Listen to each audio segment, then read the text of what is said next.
आज हम एक ऐसे अनुष्ठान के बारे में बात करेंगे जो उपनिषदों में लिखा हुआ है, जिसके बारे में बहुत इसकी प्रशंसा की गई है ऋषियों के द्वारा कि जो भी साधक यह अनुष्ठान 1 साल लगातार करेगा उसका आत्म साक्षात्कार निश्चित है। मैं ये आपको अनुष्ठान बताऊंगा, उससे पहले मैं आपको एक 2 से ढाई मिनट की एक छोटी सी सत्य घटना सुनाना चाहूँगा।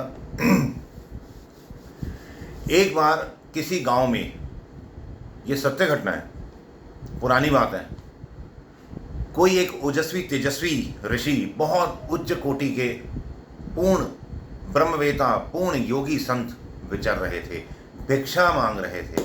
तो वो किसी घर पहुंचे, उन्होंने वहां पर अपना भिक्षा का पात्र फैलाया और कहा, अलख निरंजन भिक्षाम देहि।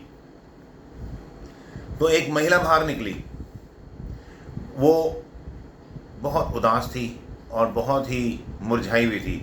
तो अनायास ही उस ऋषि ने पूछ लिया उस महिला से, भाई क्या दुख है देवी आपको? तो उसने कहा, मेरे को ना शादी हुए बहुत समय हो गया, विवाह हुए काफ़ी समय हो गया, परंतु मैं अभी तक मेरे को संतान रत्न की प्राप्ति नहीं हुई है, तो कुछ ऐसी कृपा करें जिससे मुझे संतान प्राप्ति हो। तो उन्होंने कहा, ऋषि ने, उन्होंने अपने झोले में से कुछ ऐसी छोटी सी चुटकी भर भभूत निकाली और उसको कहा कि गर्म दूध में डाल के इसे पी लेना, रात को संतान हो जाएगी। उसने कहा ठीक है। उसने प्रणाम किया और ऋषि अपने रास्ते चल गए।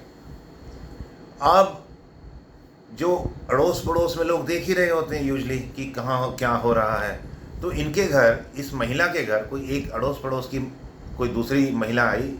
उसने पूछा कि भाई क्या बात कर रही थी? तो उसने सारी बात बताई कि भाई ऐसे ऐसे मैंने बोला और उन्होंने मेरे को प्रसाद दिया। वो कहते, ना ना ना, ये बड़े तांत्रिक टाइप लोग होते हैं, ये फंसा लेते हैं। उसने उसको डरा दिया।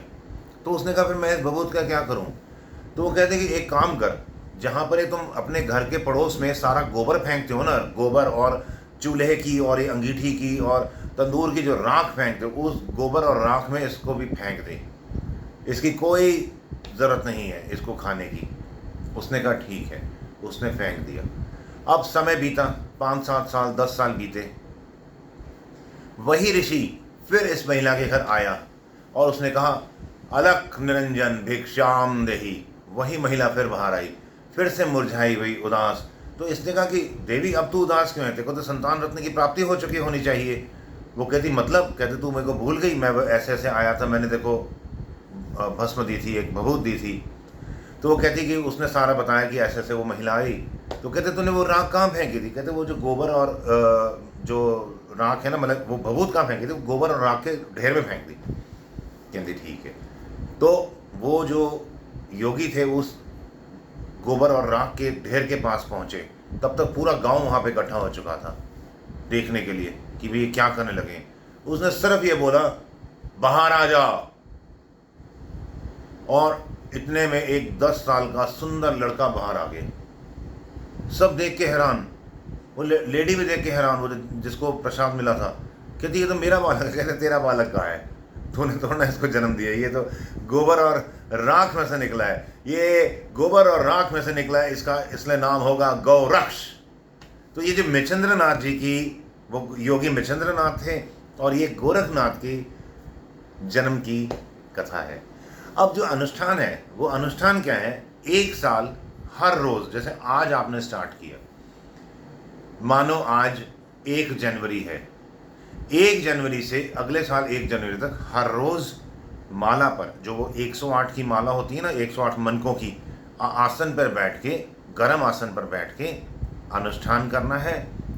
120 माला हर रोज करनी है ओम मंत्र की। ओम ओम ओम ओम ओम ओम ओम ओम। पहले ऐसे बोलना, फिर उसके बाद कंठ में बोलना और हृदय में चले जाना कि मतलब कि सुमिरन ऐसा कीजिए, खरे निशाने चोट, मन ईश्वर में लीन है, हले ना जीवा होठ, हृदय में जाप चलना शुरू। उपनिषद कहते हैं कि अगर हमने ठीक तरीके से ये अनुष्ठान किया तो 1 साल में आत्म साक्षात्कार निश्चित है। जय श्री राम। जय जय श्री राम।